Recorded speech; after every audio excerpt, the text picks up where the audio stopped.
Ladies and gentlemen, damas y caballeros, the problem that most people have with saving money is not the lack of desire or the lack of knowledge, but it's the lack of income. It's hard to save money when you're not making a lot of money. However, it's not impossible. If you're savvy with how you go about saving money, you can increase your savings rate without increasing your income.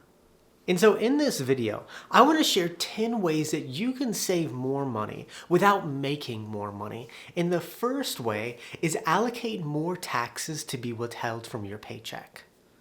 So I am not in the position to tell anybody how they should be doing your taxes and consult with a tax professional before making any decisions. But one way to trick yourself into saving more money is to allocate more taxes to be withheld from your paycheck. For example, in Colorado, the state income tax rate is 4.5%. So theoretically, if I made $2,000 a paycheck, that would mean $90 would be withheld. But if I decided to allocate a little bit more, like 5%, that would mean that $100 would be withheld. And by doing that, by withholding a tiny percentage more, at the end of the year in tax season, you will receive a larger refund. In my example, that's $260. Allocating a little bit more to be withheld from your paycheck is a good way to trick yourself into saving more. You probably won't even notice a difference because it will just be a few dollars more. But at the end of the year, it could add up to hundreds of dollars. And there's pros and cons to this, but I've always over-allocated how much I get withheld in taxes because at the end of the year, I end up receiving a larger refund. Now, the second way is switch banks. Another good way to save more without making more is to simply switch to a bank that has better benefits. Because nowadays, the services that banks offer are drastically different. For example, let's say you have $400. If you put that money in a savings account with Bank of America, you'd have to pay an $8 monthly fee and only get an interest rate of 0.01%. And if you just held that money in that savings account for 1 year without adding anything more in it, by the end of the year, you would have $304 because you'd pay $96 in fees and get practically no interest. However, if instead you chose to put that money in a better bank like Ally, you'd have no monthly fee and an interest rate of 4.35%. And by the end of the year, you'd have $418. Banks are much more competitive than they used to be, and in that example I showed you, simply by switching to a better bank, you could have saved $114. Banks often take advantage of people that don't have that much money, so make sure that you're banking with a good bank that doesn't charge you monthly fees and offers you a good interest rate. Now, the third way is index investing. So if you have a decent amount of savings, a solid emergency fund, the next thing that you should consider doing that will allow you to save more without making more is investing in index funds. And index funds are a great way to get a bigger return on your money than just keeping that money in a savings account. For example, say you have $1,000. If you kept that in an Ally savings account with an interest rate of 4.35%, in 1 year, you'd have $1,044. But instead, if you invested that money in the index fund with an average return of 10% a year, in 1 year, you'd have $1,100. You'll get a much bigger return by investing your money in the market rather than keeping that money in a savings account. And I made a video up here as well as in the description on how to invest in index funds.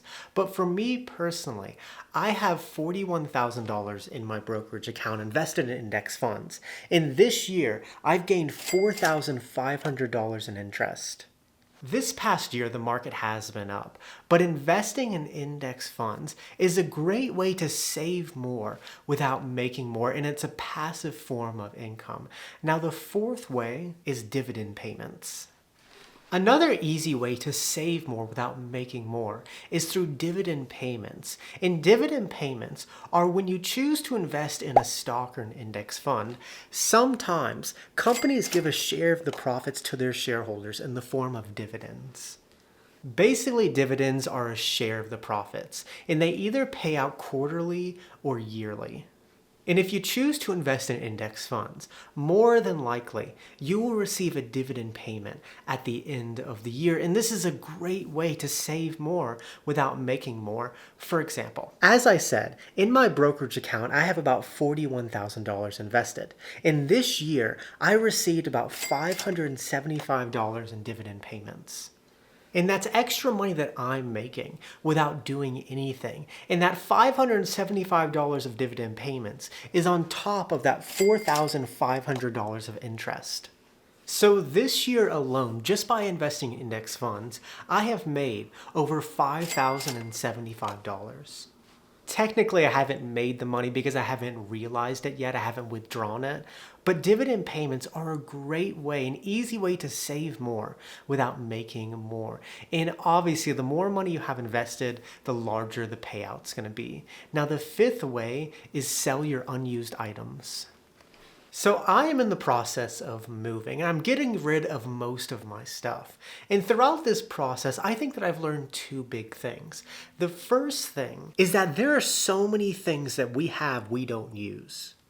I moved to Colorado 3 years ago, and when I'm going through all my stuff, there's certain things that I haven't touched since I moved here. For example, these two guitars. I love them and I have a lot of memories with them, but I haven't used them in the 3 years I've been here, and I think that says a lot. And the second thing I've learned is that things sell extremely quickly online. As I've been selling all my stuff, I've been shocked to learn how easy it is to sell things online. For example, I listed this dresser for $40 online, and within 24 hours, I got 20 responses. I even sold a used mattress for $60 within 24 hours of posting it. It's hard to believe, but somebody out there is looking for what you got, although some of these people are flaky and end up ghosting you. But if you go through your house and look at your unused items and start listing them online, one, you can save some extra money, and two, you can declutter your house. There is some effort involved, but selling your unused items is a great way to save more without necessarily putting in tons of work. Now, the sixth way is switch to Mint Mobile. Most people are overpaying for their cell phone bill. I mean, the average person could spend upwards of $100 a month on their cell phone bill. And a no-brainer way to lower this expense is to simply switch to Mint Mobile that has plans for as low as $15 a month with unlimited talk and text and 5 gigs of data to $30 a month for unlimited talk, text, and data. And if you switch from a $100 a month bill to a $15 a month bill, that saves you over $1,080 a year. You can easily save more money by switching cell phone providers, and I have used Mint Mobile for 3 years and I haven't had one single problem. However, the only person I wouldn't recommend this to is for people who highly depend on their service working 24/7, 365, like Uber drivers, because their service is second in line to T-Mobile. So it can cut out if the area gets more crowded than usual. But this is a great way to save more without making more just by switching to Mint Mobile. Now, the seventh way is switch insurance providers. As we enter the new year, I think it's good to take the time to look at your insurance plans because most of us have multiple insurance plans like renters or home insurance, car insurance, and health insurance. And this is a huge expense. I mean, I spend $320 a month on insurance. And I think that I'm spending less than most people. But it's good to spend an hour or so and just shop around and compare insurance plans. And it's a very easy thing to do, as insurance companies can give you instant quotes. And more than likely, you can find a better deal on your insurance, and you can use that extra money to save more without having to make more money. And I've even read in many of my comments that talking to a real live insurance agent can actually help you save more money than doing it yourself online. Now, the eighth way is do a savings challenge. A big problem that people have with saving money is that they don't have a solid plan that keeps them on track to reach their goals. But I recently made this video that I'll link up here as well as in the description that talks about different money saving challenges. In money saving challenges are very realistic ways to save money that have a method attached to them. For example, a very realistic one is called the penny saving challenge, where on January 1st, you save 1 penny. In every single day, you increase your savings rate by 1 more penny. So on January 2nd, you save 2 pennies. January 3rd, 3 pennies. January 4th, 4 pennies. And January 5th, 5 pennies. And so on. And if you do that every single day for a year, by the end of the year, you will have $667.95 saved. And if you have that much money, you'd be better off than 63% of Americans that can't cover a $500 emergency expense. So choose a challenge from that video, stick with it, and by the end of the year, you can have a decent amount saved just because you have more of a plan. You can save more without necessarily making more. Now, the 9th way is don't waste anything. In the United States, we waste so much. I mean, according to the FDA, we waste 30 to 40% of all of our food. It makes you sick just thinking about it. I mean, I remember working in restaurants and throwing away bags of food every single night. But if you focus on cutting your waste and doing things like eating or freezing food before they go bad, cutting open toiletry bottles and using what's left inside, and reusing your toilet paper, I'm just kidding about that last one. But if you really focus on cutting out all the waste in your life and using up everything you have, you can save a lot of money. I mean, sometimes I waste produce because it goes bad before I eat it. And if I throw away a pound of asparagus, it's like throwing away $4.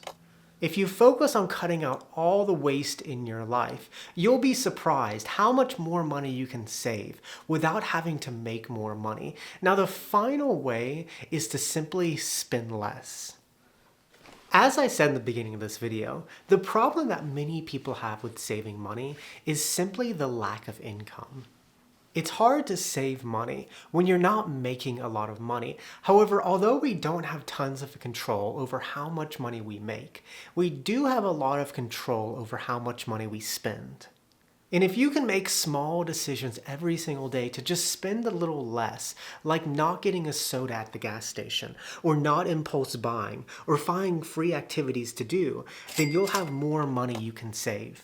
The easiest way to save more money without making more money is simply by spending less. And if you can focus on cutting your spending, you'll be able to save a lot more money and be more financially secure in your life.